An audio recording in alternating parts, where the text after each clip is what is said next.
Audio Jungle। नमस्कार, आदाब। आपको ईद की ढेर सारी मुबारकबाद हो। फर्स्ट ड्राफ्ट के इस नए एपिसोड के साथ मैं आपके साथ फिर से हाजिर हूं, जफर चौधरी। सत्यपाल मलिक साहब कौन है?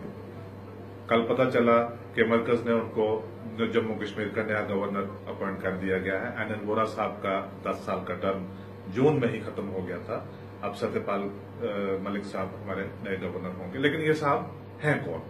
बिहार के गवर्नर थे लास्ट ईयर से। रामनाथ कोविंद साहब को इन्होंने वहां पे रिप्लेस किया जब बीजेपी ने डिसाइड किया उनको फील्ड करने के लिए for the position of president of India. तो बिहार में वहां पे गवर्नर में राजभवन की पोजीशन खाली हुई, तो वहां पे सत्यपाल मलिक साहब को भेज दिया गया। 2004 से इंतजार कर रहे थे कि बीजेपी में बैठकर कि कोई किसी पोजीशन के लिए, तो उनको वहां पे एक इम्पोर्टेंट जगह पे लगा दिया गया। अब जम्मू कश्मीर में आ रहे हैं। अहमियत क्या है? कहते हैं कि 51 साल में पहली बार जम्मू कश्मीर में एक सियासी गवर्नर आ रहा है। मेरे ख्याल से 51 साल में नहीं, 1947 से लेकर पहली बार जम्मू कश्मीर में एक पॉलिटिकल बैकग्राउंड से गवर्नर आ रहा है। उसकी वजह यह है कि अगर हम पीछे देखें कि कौन कौन गवर्नर यहां पे थे, तो सबसे पहले तो 1947 का वो लम्हा याद करना पड़ेगा हमें जब मोनार्किक सिस्टम ऑफ गवर्नेंस से डेमोक्रेसी की तरफ जब कदम लिया, तो महाराजा हरि सिंह से जो ट्रांसफर ऑफ पावर है शेख अब्दुल्ला की तरफ गई, तो it was not a complete transfer of power. उस वक्त एक डायआर्किक गवर्नमेंट का निजाम यहाँ पे हुआ करता था, जो 1949 तक इसी तरह से चला। कुछ पावर्स हरि सिंह साहब के पास, कुछ शेख अब्दुल्ला के पास। 1949 में जब highly controversial and also painful circumstances में जब हरि सिंह साहब यहां से दिल्ली चले गए और उसके बाद कभी वापस नहीं आए, तो उनकी एब्सेंस में डॉक्टर करण सिंह को एज रीजेंट अपॉइंट किया गया। उस वक्त उनकी उम्र महज 19 साल थी। अब रीजेंट की कोई बहुत ज्यादा कॉन्स्टिट्यूशनली डिफाइंड पावर नहीं होती, पर 1952 में डॉक्टर करण सिंह को सदर रियासत इलेक्ट किया गया। सदर रियासत मानी आज जो पोजीशन गवर्नर की है, इसको तब सदर रियासत कहा जाता था, और जो आज पोजीशन चीफ मिनिस्टर की है, इसको तब आज प्राइम मिनिस्टर कहा जाता था। तो करण सिंह साहब 1952 से लेकर 1965 तक सदर रियासत बने रहे। इसी दौरान हमारी कॉन्स्टिट्यूएंट असेंबली भी बैठी और हमारे कॉन्स्टिट्यूशन ने भी शेप अख्तियार की। 65 को ज्यादातर याद किया जाता है इसलिए कि उस साल इंडिया की और पाकिस्तान की जंग हुई थी। लेकिन एक और बड़ी इंपॉर्टेंट चीज है जिसको इस डिस्कशन से इग्नोर किया जाता है। It was in this year that any national political party opened up its first ever branch in Jammu and Kashmir। Sheikh साहब के बाद नेशनल कॉन्फ्रेंस की कुछ आइडियोलॉजिकल कमिटमेंट भी और शक्ल सूरत भी तब्दील हो चुकी हुई थी।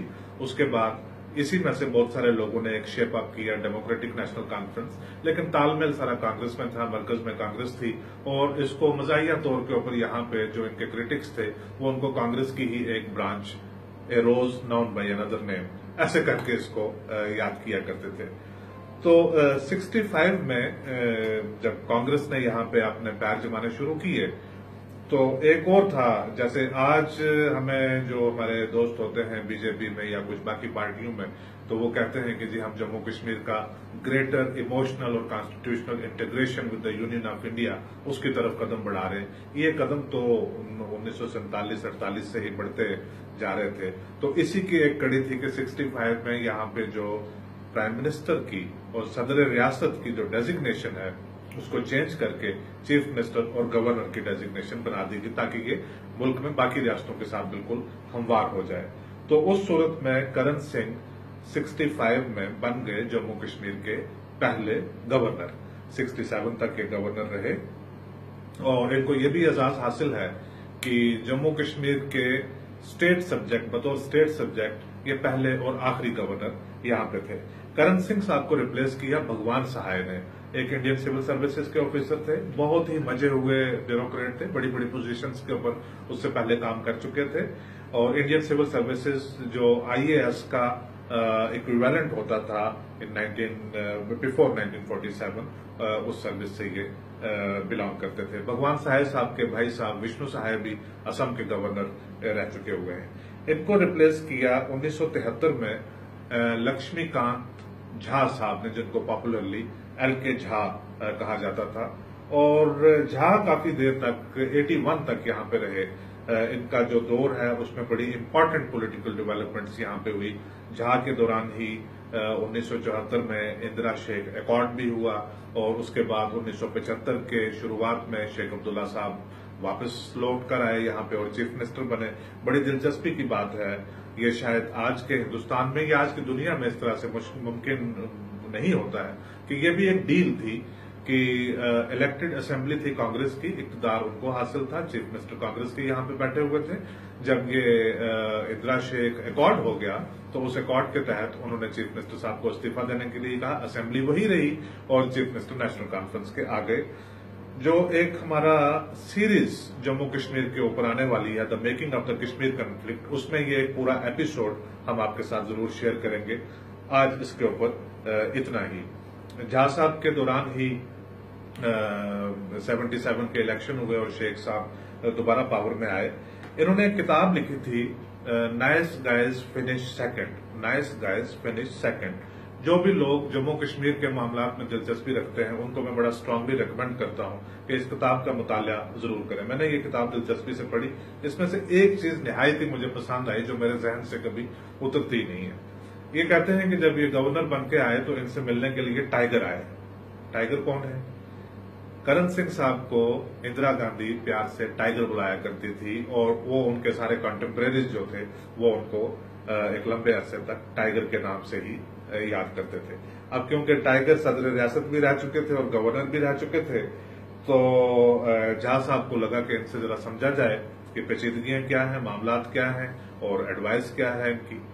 करण सिंह साहब ने कहा कि हमारे आबाओ अजदाद ने, हमारे एंसेस्टर्स ने जो ये तश्कील दी है रियासत Jammu and Kashmir, one of the most difficult states, ये एक बड़ा अननेचुरल सा अलायंस है जिसको उन्होंने शायद ब्रूट पावर के साथ उन्होंने होल्ड करके रखा 101 साल।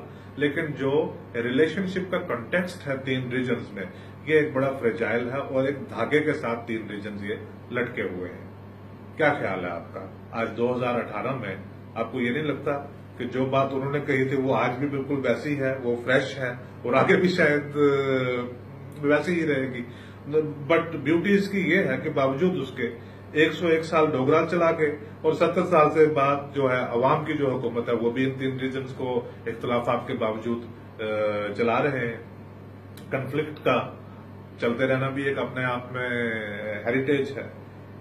झा साहब को रिप्लेस किया 22 फरवरी 1981 को बीके नेहरू साहब ने। बीके नेहरू साहब इंदिरा गांधी के कजन भी थे और 84 में आपको याद होगा कि फारूक अब्दुल्ला की गवर्नमेंट यहां पे टॉपल हो गई थी। नेशनल कॉन्फ्रेंस के कुछ लोगों ने रिवॉल्ट कर दिया था, कांग्रेस के साथ मिलके GM शाह साहब की गवर्नमेंट बन गई।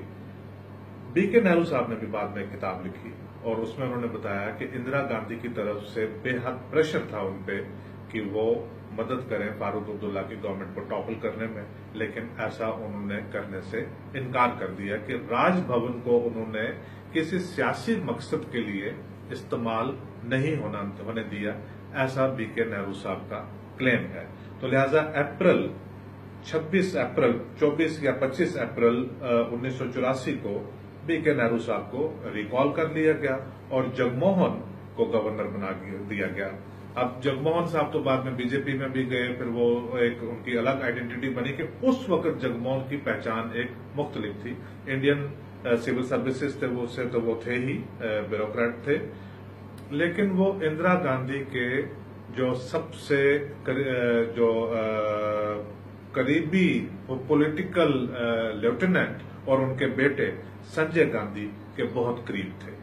तो लिहाजा उसको उस तरीके से भी देखा जाता है कि उन्होंने सबसे खास ट्रस्टेड किसी आदमी को यहां पे भेजा। जगमोहन आए और फारूक अब्दुल्ला की गवर्नमेंट भी टॉपल हो गई।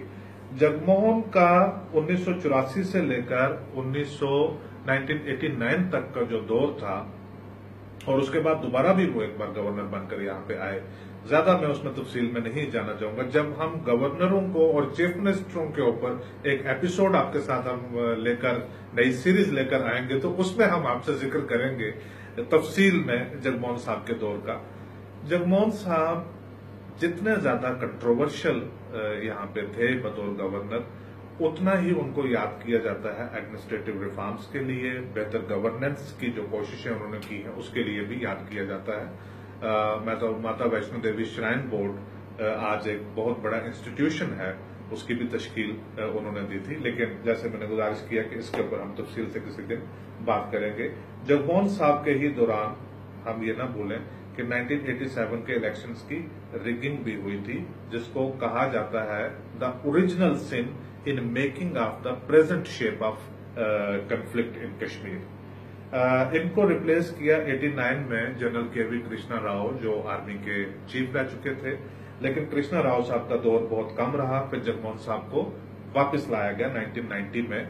बहुत सारे हादसा उस दौरान कश्मीर में हुए थे, लिहाजा कुछ ही महीने जगमोहन यहाँ पे रहे और इनको फिर से रिप्लेस किया गया। 26 मई 1990 को रॉ के साबिक chief research and analysis wing, जो इंडिया की एक्सटर्नल इंटेलिजेंस एजेंसी है, उनके साबका चीफ गिरीश चंद्र सक्सेना, जिनको प्यार से गैरी सक्सेना भी कहा जाता है, हाल ही में उनकी मौत भी हुई है। और सक्सेना साहब 93 तक रहे। फिर केवी कृष्णा राव साहब फौजी, उनको वापस लाया गया यहाँ पे कि क्योंकि मिलिटेंसी वगैरह भी काफी ज्यादा थी उस वक्त। और फिर सक्सेना साहब का दौर फिर से वापस 98 में एक बार फिर सक्सेना साहब को लाया गया, उन्होंने कृष्णा राव को दोबारा रिप्लेस किया। Krishna Rao, we should not forget, उनके दौर में यहाँ पे जम्मू कश्मीर में 6 साल के पॉलिटिकल वैक्यूम के बाद नए इलेक्शन हुए और फारूक अब्दुल्ला साहब की गवर्नमेंट यहाँ पे बनी। वो एक ट्रिब्यूट उनको जरूर जाता है कि किस तरह से सक्सेसफुल उन्होंने एडमिनिस्ट्रेशन भी यहाँ पे चलाई और उसके बाद इलेक्शन भी करवाए। गैरी सक्सेना वापस आ गए 98 में और 2003 तक रहे। 2003 में नए गवर्नर आ गए यहाँ पे, जनरल एस के सिन्हा। एस के सिन्हा साहब का जम्मू कश्मीर के साथ एक पुराना ताल्लुक वास्ता था और जम्मू कश्मीर के जो इश्यूज हैं, जो कंफ्लिक्ट की पॉलिटिक्स है, उस तनाजुर में सिन्हा साहब का एक इंट्रिंसिक जो रिलेशनशिप है उनका था। He was part of the first party of the Indian army that landed in Kashmir in October 1947 at request of Maharaja Hari Singh to defend the state against the tribal raiders who had come from Pakistan. So since that day, general Sinha ने एक अपनी attention, मैं full time relationship का तो नहीं कहूंगा, लेकिन एक अपनी जो अटेंशन का लेवल है जम्मू कश्मीर में वो मेंटेन करके रखा था। सिन्हा साहब का जो दौर यहाँ पे बतौर गवर्नर यहाँ पे रहा है, हालांकि उस दौरान पॉपुलर गवर्नमेंट मुसलसल रही है यहाँ पे। पहले मुफ्ती सईद साहब थे, उसके बाद गुलाम नबी आजाद आ गए, लेकिन सिन्हा साहब का दौर भी जो निहायत ही कंट्रोवर्शियल रहा है, क्योंकि नए पॉलिटिकल बातें, नई सियासी बातें, नई सोच, सेल्फ रूल, ऑटोनॉमी वगैरह, इन सब चीजों के बारे में बातें हो रही थी और मरकज भी बात कर रही थी, रियासत में भी सियासी तौर के ऊपर बात कर रहे थे, लोग क्रिटिसाइज भी कर रहे थे। लेकिन सिन्हा साहब बहुत ज्यादा ओवर स्टेप करते थे और वो सियासी तौर पर आकर तकरीरें करनी जरूर शुरू कर देते थे, जिससे उनकी जो लेवल ऑफ टेंशन है वो मुफ्ती सईद के साथ बहुत ज्यादा हो जाता था। जब गुलाम नबी आजाद आए तो उसमें मैंने बड़े करीब से देखा कि मैं मुलाकात भी करते थे कई बार सिन्हा साहब से भी और गुलाम नबी आजाद साहब से भी, कि उन्होंने प्रोटोकॉल ब्रेक करके, एक बार गुलाम नबी आजाद का जन्मदिन था तो वो राजभवन से आ गए, तो जन्मदिन की मुबारकबाद, केक वगैरह काटा, बैठे वहां पे चीफ मिनिस्टर के घर में, तो वहां से गए। गुलाम नबी आजाद को और एस के सिन्हा को एक दूसरे के लिए बहुत ज्यादा म्यूचुअल एडमिरेशन थी। उस म्यूचुअल एडमिरेशन को वो अक्सर इस्तेमाल कर जाते थे। जो अलायंस, रूलिंग अलायंस के बीच है पार्टनर पीपल्स डेमोक्रेटिक पार्टी, उनका सियासी मंशूर और उनकी लीडरशिप, जिसकी वजह से बड़ी डेवलपमेंट्स जो है वो होती रहती थी। सिन्हा साहब का दौर राजभवन में खत्म हुआ निहायत ही कंट्रोवर्शियल सर्कमस्टांसिस में कि अमरनाथ लैंड ड्रॉ, उसके ऊपर किसी दिन फिर तफसील में बात करेंगे, लेकिन तब जाकर उनका दौर वो खत्म हुआ जून 2008 में और उनको रिप्लेस किया नरेंद्र नाथ वोरा साहब ने। वोरा साहब को कहा जाता है अक्सर नेहरूवियन ब्यूरोक्रेट, 1965 बैच के आईएएस ऑफिसर और बड़ी बड़ी पोजीशंस के ऊपर इंडिया में भी और इंडिया से बाहर भी डिप्लोमेटिक मिशंस वगैरह में भी बड़ी बड़ी पोजीशंस के ऊपर ये फायज रहे। और 1900 इन अर्ली 1990s रिटायर होने के बावजूद 3-4 साल के बाद जब इंद्र कुमार गुजराल साहब प्राइम मिनिस्टर बने इंडिया के, तो उन्होंने ढूंढ के वोरा साहब को लाया। गुजराल साहब पंजाबी थे, वोरा साहब पंजाबी हैं, तो उन्होंने वोरा साहब को ढूंढ के लाया बतौर principal secretary to prime minister, उस पोजीशन में भी रहे। दिल्ली में जो हिंदुस्तान का सबसे एलीट और सबसे पावरफुल एक सोशल स्पेस जिसको कहते हैं, इंडिया इंटरनेशनल सेंटर, उसके 2 बार हेड रह चुके हैं, इस वक्त भी हेड है। ट्रिब्यून न्यूज़पेपर जो नॉर्थ इंडिया का एक बहुत बड़ा मकबूल न्यूज़पेपर है, उसके ट्रस्टी और चेयरमैन वो भी, लिहाजा मुख्तलिफ किस्म का एक डाइवर्स किस्म का इनके पास एक्सपीरियंस वोरा साहब के पास रहा। 2003 में इनको वाजपेयी गवर्नमेंट ने इंटरलोक्यूटर अपॉइंट किया जम्मू कश्मीर में मुख्तलिफ लोगों से, खास करके सेपरेटिस्ट, अलायदगी पसंद वगैरह, उनके साथ बातचीत करने के लिए। जब 2004 में वाजपेयी साहब का दौर खत्म हुआ और मनमोहन सिंह की गवर्नमेंट आई, तो जो अपॉइंटी थे, पॉलिटिकल अपॉइंटी थे वाजपेयी के, उन सबने इस्तीफा दे दिया, जिनमें एएस दुल्लत भी शामिल थे, ब्रजेश मिश्रा भी शामिल थे, तो वोरा ने भी इस्तीफा दे दिया। लेकिन मनमोहन सिंह ने कहा कि नहीं, आप इस पोजीशन में कंटिन्यू करेंगे, जिसमें वो कंटिन्यू किए 2008 तक। अब 2003 से लेकर 2008 तक इंटरलोक्यूशन में, सालिसकारी में, नेगोशिएशन में इन्होंने किससे बात की, क्या उसमें कोई प्रोग्रेस हासिल की या नहीं, उसका तो आज तक ना इन्होंने हमें बताया, तो ना मरकज ने कभी बताया, कोई पता नहीं है कि क्या क्या बातें उस दौरान हुई। लेकिन बतौर गवर्नर मेरे ख्याल से one of the best governors ever in Jammu and Kashmir, non partisan, highly experienced, bureaucracy के ऊपर बहुत अच्छा इनका एक तालमेल, कंट्रोल। जब ये आए हैं तो जो सियासी गवर्नमेंट है वो कोलैप्स हो चुकी हुई, कुछ ही 10-15 दिन के अंदर कोलैप्स हो गई, तो इनका डायरेक्ट रूल आ गया। फिर इन्होंने इलेक्शन करवाया और नई गवर्नमेंट ने यहाँ पे शेप हासिल की। फिर उसके बाद जब 2014 के इंतखाबात के बाद पीडीपी और बीजेपी के बीच कुछ बात नहीं बन पा रही थी कि गवर्नमेंट नई किसकी बनेगी, तब तक भी लगभग 2.5-3 महीने गवर्नर वोरा साहब का रूल रहा। और उसके बाद जब मुफ्ती साहब के इंतकाल के बाद 2016 में जब महबूबा मुफ्ती ने थोड़ा रिलक्टेंस शो की बीजेपी के साथ वापस जाने के लिए, तब भी वोरा ने निजाम काफी अच्छे तरह से चलाया। लेकिन उस सारे ट्रिब्यूट्स के साथ, उस सारी रिस्पेक्ट के साथ वोरा साहब को विद हैवी हार्ट अलविदा कहना पड़ रहा है। लेकिन असल मौजू जो था हमारा वो है सत्यपाल मलिक। सत्यपाल मलिक साहब कौन है, और जब वो आते हैं यहाँ पे, आप पॉलिटिकल गवर्नमेंट नहीं है तो उनका रूल है बाकायदा तौर के ऊपर।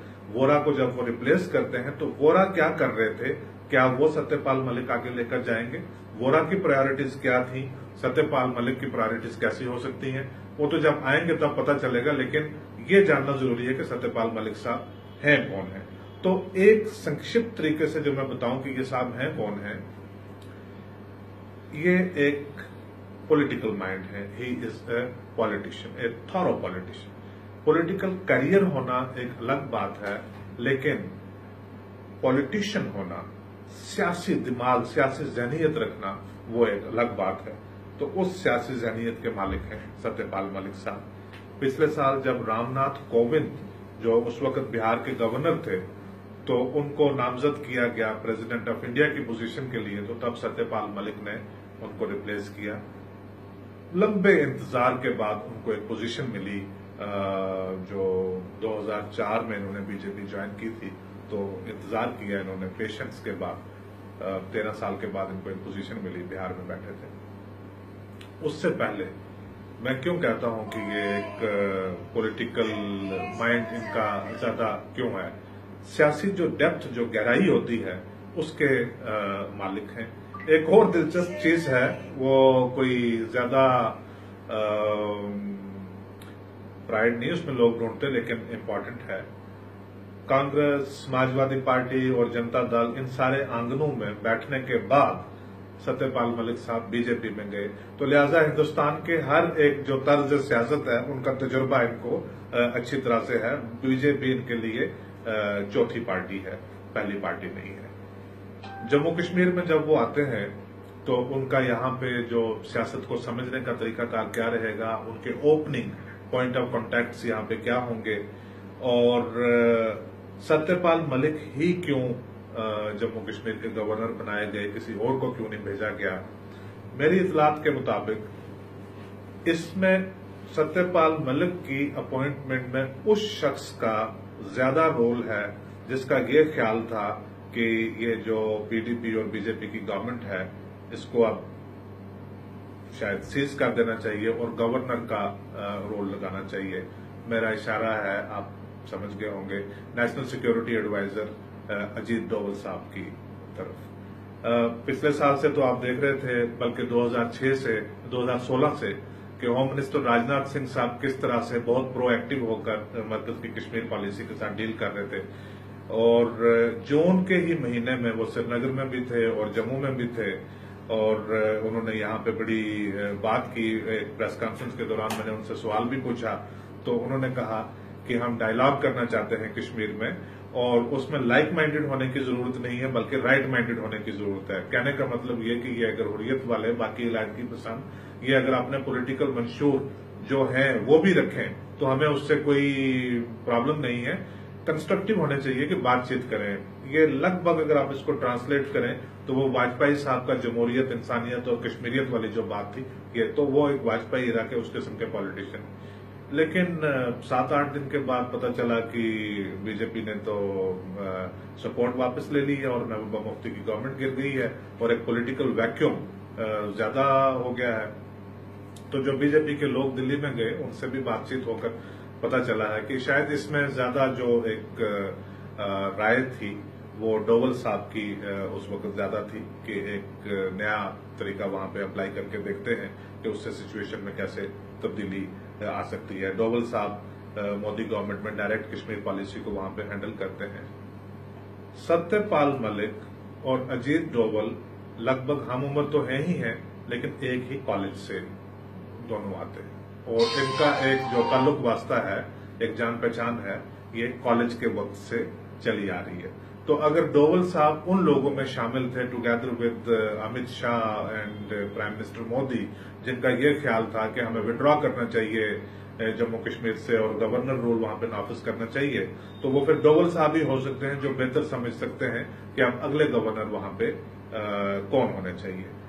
2-3 इंपॉर्टेंट चीजें सत्यपाल मलिक के बारे में और जिनसे पता चलता है कि उनकी सियासी ज़हनियत किस अंदाज की है।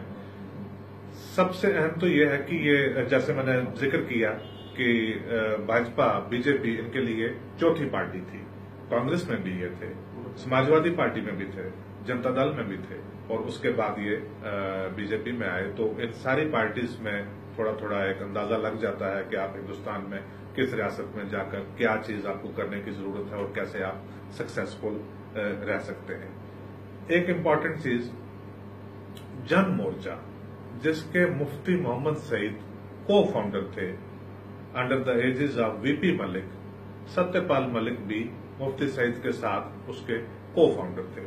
तो लिहाजा महबूबा मुफ्ती जब राजभवन जाएंगी तो उनको ये नहीं महसूस करना पड़ेगा कि वो किसी स्ट्रेंजर से मिलने के लिए जा रही हैं, वो अपने वालिद के एक पुराने साथी से मिलने जा रही होंगी। और फारूक अब्दुल्ला साहब, जिन्होंने एक तवील अरसे तक सियासत हिंदुस्तान में की है, और क्योंकि सत्यपाल मलिक वीपी सिंह की गवर्नमेंट में जब फारूक अब्दुल्ला जम्मू कश्मीर के चीफ मिनिस्टर थे और बहुत क्रिटिकल इश्यूज यहाँ पे चल रहे थे, उस वक्त वो पार्लियामेंट्री अफेयर्स के मिनिस्टर ऑफ स्टेट थे मरकज में। तो फारूक अब्दुल्ला के साथ तब से और उसके बाद की खासी जान पहचान एक मलिक साहब को जरूर रही होगी।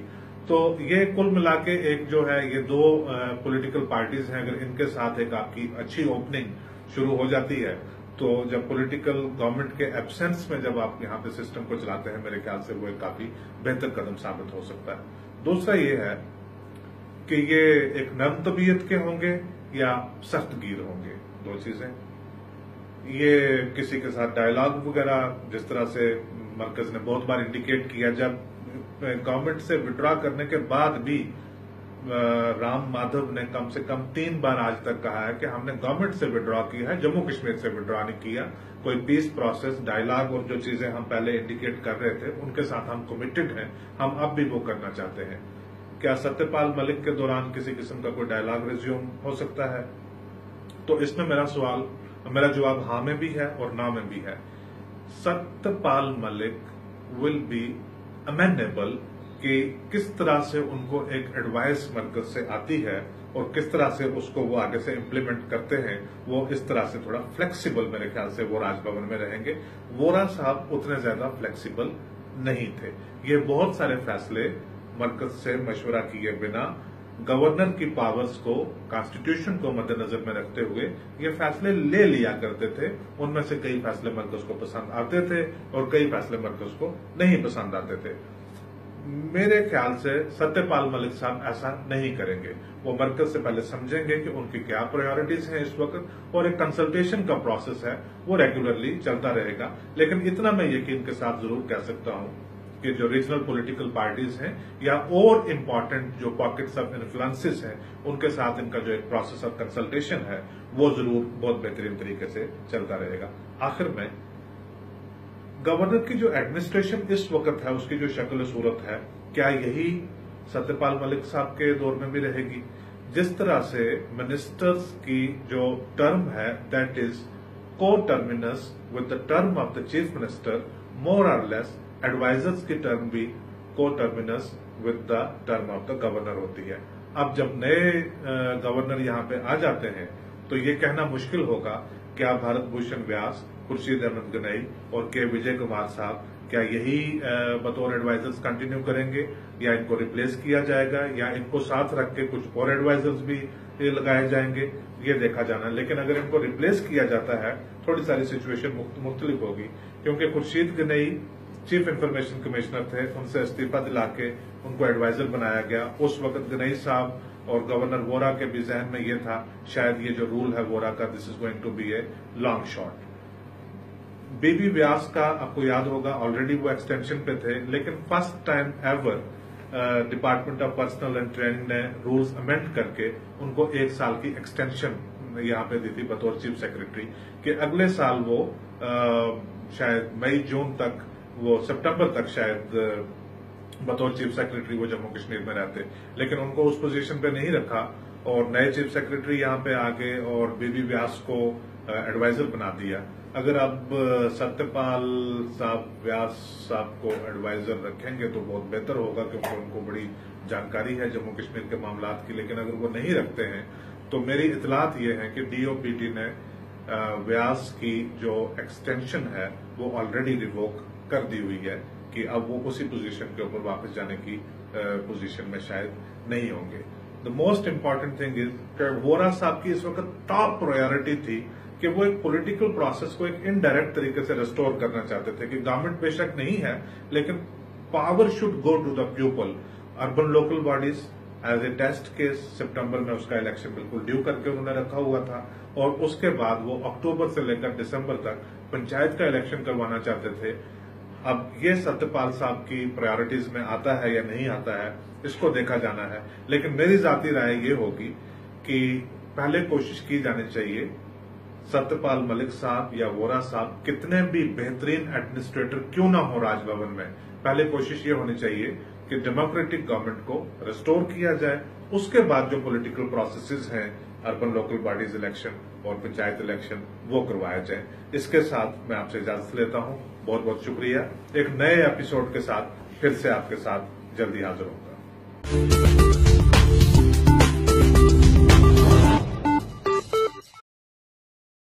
अगर आपने हमारे YouTube चैनल को अब तक सब्सक्राइब नहीं किया है तो आपको यहाँ सब्सक्राइब बटन दिख रहा है, इस पे आप क्लिक कीजिए और हमें सब्सक्राइब कर लीजिए। और साथ ही साथ इसके सामने एक नोटिफिकेशन बेल आ रहा है, इसे भी आप इनेबल कर दीजिए ताकि आपको तुरंत नोटिफिकेशन मिले जब भी हम कोई नई वीडियो अपलोड करें। तो चलिए हम